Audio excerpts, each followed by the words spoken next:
मअदनिल जुद वल करम मंबइल इल्म वल हिल्म वल हिकम व अला आलिहिल किराम व इब्निहिल करीम व बारिक वसल्लिम सल्लु अलैहि सलातम व सलामन अलैका या रसूल अल्लाह सल्लल्लाहु तआला अलैहि वसल्लम। मैं अर्ज ये कर रहा था कि जब लकड़ी को उतारा ज़ईफ ने, कहा खोलो हाकिम मदीना ने, अब्दुल रहमान जामे निकले, पकड़ लिए गए, हाकिम मदीना का तेवर बदला, गुस्से में आया, अल्लामा अब्दुल रहमान जामे को पकड़ करके सलाख के हवाले कर दिया। अब अल्लामा अब्दुल रहमान जामे के इश्क का तेवर बोल रहा है, बारे इलाहा मुझको नजर दे न माल दे, कैदी बना के मुझको मदीने में डाल दे। अब्दुल रहमान जामी चाह ही रहे थे कि मेरा ठिकाना मदीना हो, मेरा ठिकाना मुस्तफा का मदीना हो, लेकिन हाकिम मदीना बड़ा परेशान था। कहा आका दीवाना कह रहे हैं, आशिक कह रहे हैं, आने से मना क्यों कर रहे हैं?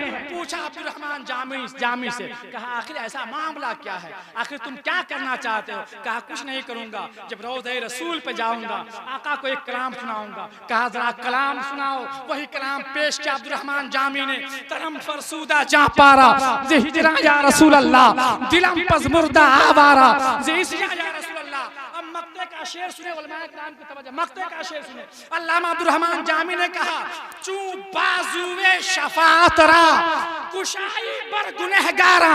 ऐ अल्लाह के रसूल, जब आप बरोज़े क़यामत आप अपनी बाजुए शफाअत को खोले, बाजुए शफाअत को कुशादा फरमाए, मकुन महरूम जामीरा दरा या रसूल अल्लाह। ऐ अल्लाह के रसूल, अपने जामी को अपनी शफाअत से महरूम या रसूल अल्लाह। ये अल्लामा अब्दुल रहमान जामी का शेर था, ये आप इसका तेवर था। तो दोस्तान मोहतरम, ये शादी की तकरीब की महफिल है। अब शादी की एक बात सुनिए, बहुत से लोग फरिश्ते में हैं, एक बात सुनिए, मौला अली करमल्लाहु वजहुल करीम की शादी होने वाली थी, तो आका की बारगाह में आए, इरादा लेकर, क्या लेकर आए? जबान को खोला नहीं।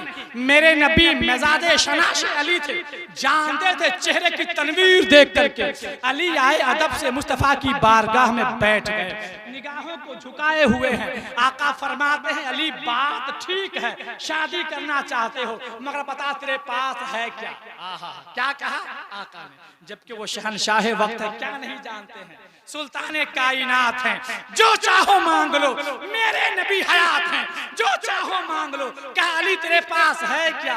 अली ने क्या कहा सुने, कहा या रसूल अल्लाह मेरे पास एक तलवार है। कहा माशाअल्लाह। कहा और क्या है? कहा एक घोड़ा है। कहा बड़ी अच्छी बात है। और क्या है? कहा एक ज़ेरा है। कितनी चीज हुई? 3। आप लोग तलवार कभी देखे हैं? कभी नहीं देखे तो मुहर्रम में जरूर देखे होंगे आप, यकीन के साथ में कह रहा हूं। जानते तलवार जी? घोड़ा आप लोग देखे हैं? यकीन देखे होंगे। ज़ेरा आप लोग नहीं जानते हैं। अब ज़ेरा मुझसे सुनिए, ज़ेरा क्या है? आका फरमाते हैं अली तलवार मुजाहिदीन की शान है, संभाल के रखो, जंग में काम आने वाली चीज है। अली घोड़ा सवारी में काम आने वाली शय है, इसको भी रखो। अली ज़ेरा की उतनी जरूरत नहीं, ज़ेरा एक जंगी ड्रेस है, लोहे जंजीरों का।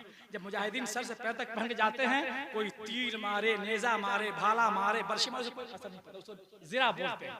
काली ज़ेरा को फरोख्त कर दो, बेच दो, उससे जो रकम आए उससे खुशबू कपड़े छुआरे लिया, तेरे निकाह की तकरीब नक्की दो। बोले सुभान अल्लाह। अली अपने बाजू पे ज़ेरा को लिए मदीने के गुजरगाह पे पहुंचे। नेता दी मुजाहिदीनों सुनो, अली अपनी ज़ेरा फरोख्त कर रहा है, जिसे जरूरत हो ले लो। ये आवाज उस्माने गनी के कान तक पहुंची। उस्माने गनी बेचैन हुए, कहा या अल्लाह अली पे कैसी मुसीबत आई है, अली अपनी ज़ेरा बेच रहे हैं। अली के करीब आए, कहा अली क्या बात है, कोई परेशानी? कहा कोई परेशानी नहीं। कहा ज़ेरा क्यों बेच रहे हो? कहा मुस्तफा का फरमान हुआ है इसलिए बेच रहा हूँ। बोले सुभान अल्लाह, बोले सुभान अल्लाह। आका ने कहा है इसलिए बेच रहा हूँ, अच्छी बात है। कहा अली कीमत क्या है? कहा 300 दिनार। कितनी कीमत है? उस्माने गनी ने अपनी जेबे खास से 300 दिनार दिया मौला अली करमल्लाहु वजहुल करीम को, और ज़ेरा को ले लिया। फरमाते अली कीमत मिल गई, कहा मिल गई, कहा ये ज़ेरा मेरी हो गई, कहा तेरी हो गई। कहा अली ये बता, अगर ये ज़ेरा मैं किसी को दे दूं तुम्हें कोई दिक्कत? कहा कोई दिक्कत नहीं। उस्मान गनी इरशाद फरमाते हैं अली मैं नबी की मोहब्बत में ये ज़ेरा तुझे तोहफे में दे रहा हूँ, कबूल कर लो। सरकार आला फरमाते हैं और कोई गैब क्या तुमसे नेहा हो भला, जब ना खुदा ही छुपा तुम पे करोड़ों दरूद। जब मुस्तफा से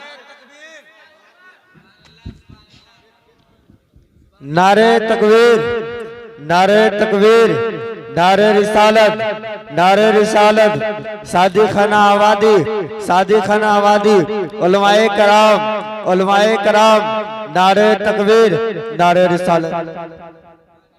जब मुस्तफा से खुदा नहीं छुप सकता तो जो ज़ेरा अली की उस्मान के हाथ में आए, उस्मान के हाथ से अली के हाथ में आई, ये कैसे छुप सकता है? मोहब्बत से बोले सुभान अल्लाह। अब आइए जरा प्यारी बात सुनिए, बस एक बात सुनिए, मेरा खिताब खत्म होगा इंशाअल्लाह। आखिरी बात सुनिए। साहिब तबरानी ने अल्लामा तबरानी ने अल-मुअज्जमुल कबीर में एक बात लिखी है। अल-मुअज्जमुल कबीर में इमाम तबरानी एक बात लिखी, क्या लिखी है? अब अली की शादी तय हुई, मस्जिद नबी में आका है, अली भी हैं, मौजूद हैं। अभी निकाह खाने की तकरीब सुनिए, निकाह खाने की तकरीब शुरू होने वाली थी कि जिब्रील अमीन हाजिर हुए। अर्ज करते हैं या रसूल अल्लाह, अल्लाह ताला ने फातिमा अली की शादी 7वें आसमान पे कर दिया। बोले सुभान अल्लाह। ये बड़ी हैरत की बात है, अभी यहाँ हुई नहीं, वहाँ शादी हो गई। अब आका ने क्या कहा? अली खुतबे निकाह किसने पढ़ी? जिब्रील अर्ज करते हैं आका खुतबे निकाह मैंने पढ़ी। कहा फातिमा का वली कौन बना? कहा फातिमा का वली खुद खुदा बना। उलमाए किराम ने मेरे गिरिबान को थामा, कहा अंसारुल हक कादरी क्या बोल रहे हो? निकाह फातिमा का वली खुदा बने, तेरे पास कोई दलील है? मैंने उलमा की ज़बान को बंद करने के लिए कलाम इलाही से दलील निकाला और मैंने कहा कुरान में अल्लाह फरमाता है अल्लाह वलीयुल मोमिनीन। जब अल्लाह मोमिनों का वली हो सकता है तो फातिमा का वली क्यों नहीं हो सकता है? तो गोया के जमीन पर मस्जिद नबवी में फातिमा के निकाह की तकरीब मुस्तफा ने रहमतुल आलमीन ने बनाई है और आसमान पे रब्बुल आलमीन ने निकाह की नारे रिसालत, मसलकी आला हजरत, उलमाए कराम, कारी निसार साहब किबला, कारी निसार साहब किबला, नारे तकबीर, नारे रिसालत, माशाअल्लाह। जहाँ जलता हुआ देखा गया जिब्रील का पर है, अरे वहां से भी कहीं आगे गुजरगाहे पैगंबर है। गुनहगारों चले आओ शहे बतहा के दामन में, सुनहरी जालियों वाला मेरे महबूब का घर है और शहंशाह दो आलम की जरा देखो शहंशाही, खुदाई जिनके कब्जे में चटाई उनका बिस्तर है। अंसारुल हक सरे महफिल सुनाओ जिक्र अहमद तुम, यही कहते हैं सब तुमसे बड़ा अच्छा मुक़द्दर है। अस्तग़फिरुल्लाह ली व लकुम अजमईन व मा तौफीक़ इल्ला बिल्लाह वस्सलामु अला मन तबल हुदा। अस्सलामु अलैकुम।